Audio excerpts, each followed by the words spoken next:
श्री राधे राधे। श्री राधा चरितामृतम भाग 96। प्रसंग गहवर वन में जब रात ठहर गई। गहवर वन, बरसाने का गहवर वन, यहीं मिलते थे युगल पर। यहाँ की वृक्ष लताएं, मोर, अन्य पक्षी सब साक्षी हैं प्रेम मिलन के। मैं रंग देवी, प्रिय सखी श्री राधा रानी की, सारंग गोप और करुणा मैया की लाडली बेटी रंग देवी मैं। मेरे पिता सारंग गोप सरल और सहज स्वभाव के थे। मित्रता थी भानु बाबा से मेरे पिताजी की, और मेरी मैया करुणा, वो तो कीर्ति मैया की बचपन की सखी थी। मायका इन दोनों का एक ही है। बचपन से ही मित्रता और विवाह भी एक ही गांव बरसाने में हुआ। कहते हैं मेरा जन्म भादों शुक्ल पूर्णिमा को हुआ था, तब सब नाचे थे। कहते तो हैं कि मेरे जन्म के समय कीर्ति मैया भी खूब नाची थी। मैं एक नहीं जन्मी थी, हम तो जुड़वा जन्मे थे। मेरी छोटी बहन का नाम है सुदेवी। हम दोनों बहनें ही श्री जी की सेवा में लग गईं, और हमारी कोई इच्छा भी नहीं थी। विवाह तो करना ही नहीं था। श्याम सुंदर और हमारी श्री राधा रानी की प्रेम लीला प्रारंभ हो चुकी थी। पता नहीं क्यों हम दोनों बहनों की बस यही कामना होती थी कि इन दोनों युगल वरों को मिलाया जाए। राधा और श्याम सुंदर दोनों प्रसन्न रहें।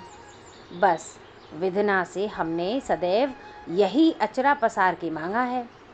पर विधना भी हमारी लाडली के लिए कितना कठोर हो गया था। असहाय विरह दे गया। और कल तो ललिता सखी ने एक और हृदय विदारक बात बताई कि मथुरा भी छोड़ दिया श्याम सुंदर ने। मत बताना स्वामिनी को, यही कहा था ललिता सखी ने। मुझसे सहन नहीं होता अब, कैसे संभालूं मैं इन्हें। आज ले आई थी गहवर वन। मुझे लगा था कि घूमेंगी तो मन कुछ शांत तो होगा। पर अब मुझे लग रहा है कि बेकार में लाई मैं इन्हें यहाँ तो इनका उन्माद और बढ़ेगा, क्योंकि यहीं तो मिलते थे श्याम सुंदर और ये श्री जी। वन के समस्त पक्षी एकाएक बोल उठे थे। मैंने इशारे में उन्हें चुप रहने को कहा, पर माने नहीं। पूछने लगे थे, कहाँ है श्याम, कहाँ है श्याम। ओह मेरी राधा रानी तो जड़वत खड़ी रह गई। चारों ओर दृष्टि घुमाई, वन को देखा, सरोवर में कमल खिले हुए थे, कमलों को देखा, लताओं को छुआ। तुमको विरह नहीं व्यापता? हे गहवर वन के वृक्षों, क्या तुम्हें याद नहीं आती मेरे श्याम सुंदर की? क्या तुम्हें याद नहीं आती?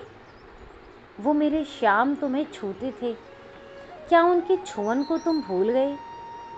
कैसे इतने हरे हो, कैसे?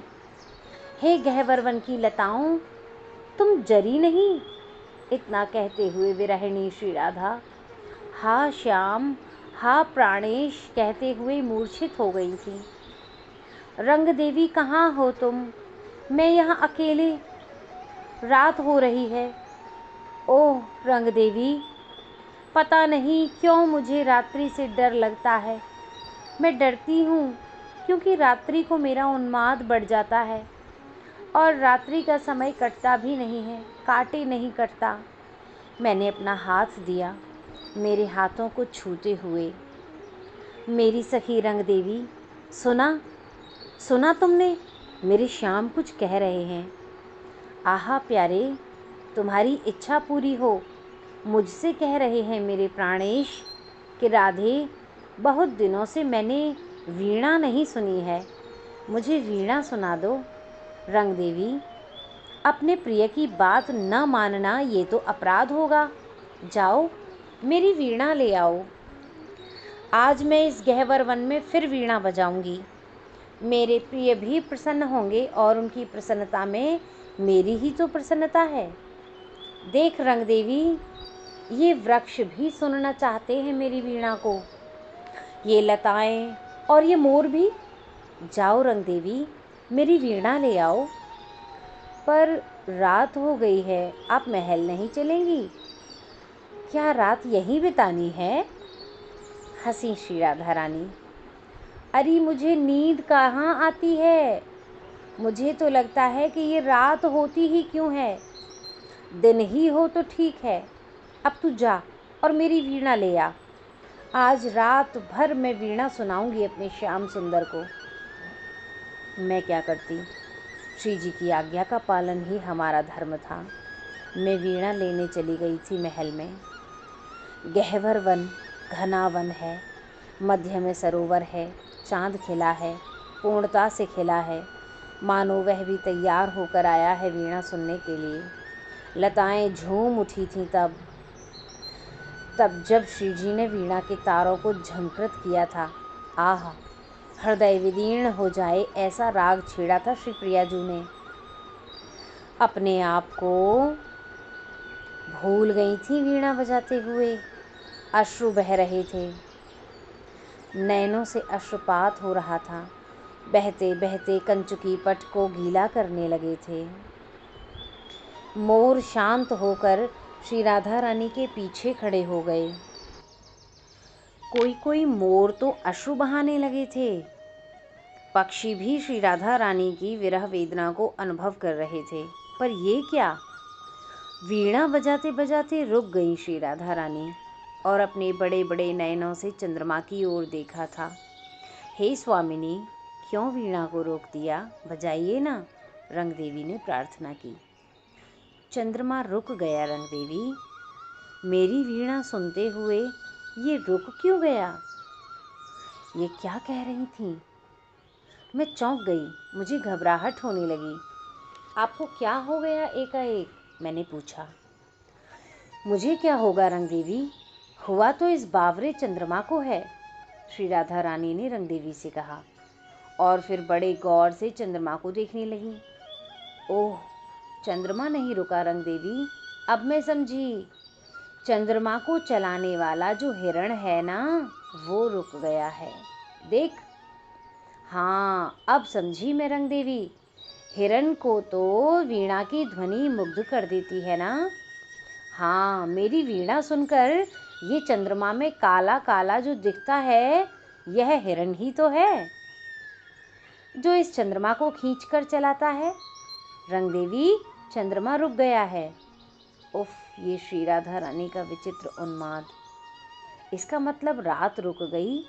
ओहो, और जब तक ये चंद्रमा चलेगा नहीं, रात आगे बढ़ेगी नहीं रंगदेवी। पर चंद्रमा को चलाने वाला हिरण रुक गया है। इस हिरण को आगे बढ़ाना आवश्यक है, नहीं तो रात रुकी रहेगी और दिन होगा नहीं, और दिन नहीं होगा तो। अद्भुत स्थिति हो गई थी श्री राधा रानी की। रंगदेवी, रात में वो ज़्यादा याद आते हैं, वो रात ही बनकर आते हैं। ये जल्दी जाए न चंद्रमा।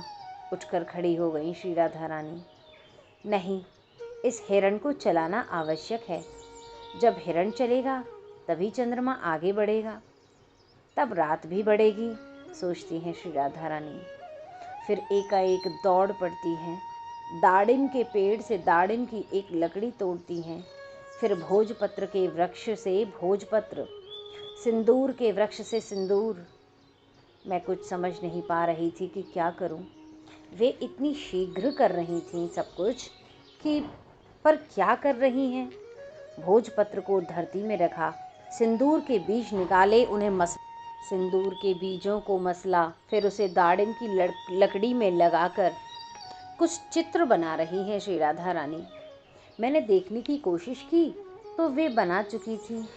उफ, सिंह का चित्र बनाया था और उस चित्र को चंद्रमा को दिखा रही थी। फिर ताली बजाते हुए हंसी। रंगदेवी, देखा, सिंह के भय से हिरण अब चल रहा है, चंद्रमा भी बढ़ रहा है और रात अब चल दी है। अब शीघ्र ही सुबह होगी। ये कहते हुए वीणा को फिर हाथों में ले लिया श्री राधा रानी ने और वीणा बजाने लगी। पर मैंने अपनी स्वामिनी से प्रार्थना की, आप न बजाएं, क्योंकि वीणा सुनकर फिर रुक गया हिरण तो तब तो चंद्रमा भी रुक जाएगा और रात भी रुक जाएगी। ये कहते हुए श्री राधा रानी ने वीणा रख दी थी। प्यारे, सुन ली ना वीणा तुमने? बोलो ना, कहो ना। रंग देवी, श्याम सुंदर कुछ बोलते क्यों नहीं हैं? श्री राधा रानी ने मुझसे पूछा था। इस प्रेमोन्माद का मैं उत्तर क्या देती? सो गए हैं आपके प्यारे, मैंने इतना ही कहा था। ओहो, मैं भी कैसा अपराध करती हूँ ना, अपने स्वार्थ के लिए प्यारे को रात भर जगाना चाहती हूँ। छी, ये पाप है। मुझसे ये क्या हो गया? फिर रुदन, फिर विरह सागर में डूब जाना श्री राधा रानी का। उफ। हे वज्रनाभ, मैं भी कभी कभी बरसाना हो आता था और वहाँ की स्थिति देखता तो मेरा हृदय चीत्कार कर उठता। मुझे श्री कृष्ण से शिकायत होने लगी थी और दुखद तो ये भी था कि अब वो मथुरा में भी नहीं, दूर दूर वृंदावन से बहुत दूर खारे समुद्र में जाकर रहने लगे थे। पर इन सबसे अनजान यहाँ के ये प्रेमिन लोग बस उसी कन्हई, श्याम, कान्हा इन्हीं में अटके थे। किंतु वो तो द्वारिकाधीश महाराजाधिराज श्री कृष्ण चंद्र महाराज बन बैठे थे, महर्षि शांडिल्य बताते हैं। जय जय श्री राधे श्याम।